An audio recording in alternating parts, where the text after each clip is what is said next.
बिस्मिल्लाहिर्रहमानिर्रहीम। अस्सलामु अलैकुम दोस्तों। सऊदी शाही ख़ानदान के 150 अफराद के कोरोना वायरस में मुब्तला होने का इंकिशाफ हुआ है। अमरीकी अखबार न्यूयॉर्क टाइम्स की रिपोर्ट के मुताबिक सऊदी शाही ख़ानदान के अरकान समेत 150 अफराद हालिया हफ्ते में कोरोना वायरस से मुतासिर हुए हैं। रिपोर्ट में बताया गया है कि रियाद के 70 साला गवर्नर शहजादा फैसल बिन बंदर बिन अब्दुल अजीज़ वायरस के बाइस इंतहाई निगहदाश्त यूनिट ICU में ज़ेर इलाज हैं। रिपोर्ट के मुताबिक 84 साला किंग शाह सलमान ने ख़ुद को महफूज रखने के लिए जदा के करीब एक जजीरे पर तन्हाई इख्तियार की हैं, जबकि उनके बेटे और वली अहद मोहम्मद बिन सलमान भी उन कई वज़रा के हमरा इसी जजीरे पर महदूद हो गए हैं।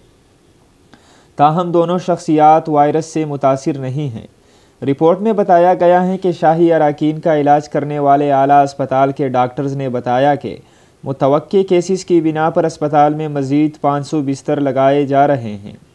रिपोर्ट के मुताबिक सऊदी अरब के आला तरीन अस्पताल किंग शाह फैसल स्पेशलिस्ट अस्पताल को एक हाई अलर्ट जगह करार दिया गया, जिसमें सीनियर डॉक्टर्स को मुल्क भर से अहम शख्सियात के लिए तैयार रहने की हिदायत की गई है।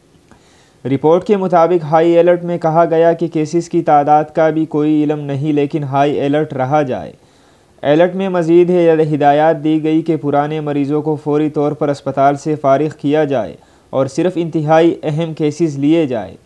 अलर्ट में कहा गया कि कोरोना से मुतासिरा किसी भी स्टाफ मेंबर को किंग शाह फैसल में नहीं रखा जाएगा, बल्कि उसका इलाज किसी दूसरे अच्छे अस्पताल में कराया जाए ताकि इन अस्पताल के कमरों को शाही अरकान के लिए महफूज रखा जा सके। रिपोर्ट में इस बात का ख़दशा ज़ाहिर किया गया है कि हज़ारों सऊदी शहज़ादे आम तौर पर यूरोपी ममालिक का सफ़र करते हैं, इसलिए इम्कान है कि वो यूरोप से वापस सऊदी अरब आने पर वायरस में मुब्तला होंगे। वाज़िह रहे कि सऊदी अरब में अब तक कोरोना वायरस के तकरीबन 3000 केसेस रिपोर्ट हो चुके हैं और 41 अफराद जाम बहक भी हो गए हैं, जिसकी वजह से सऊदी हुकूमत ने मुल्क भर में जिज़वी कर्फ्यू नाफिज कर रखा है, जबकि जुम्मे के रोज़ मक्का और मदीना में मुकम्मल कर्फ्यू लगाया गया है।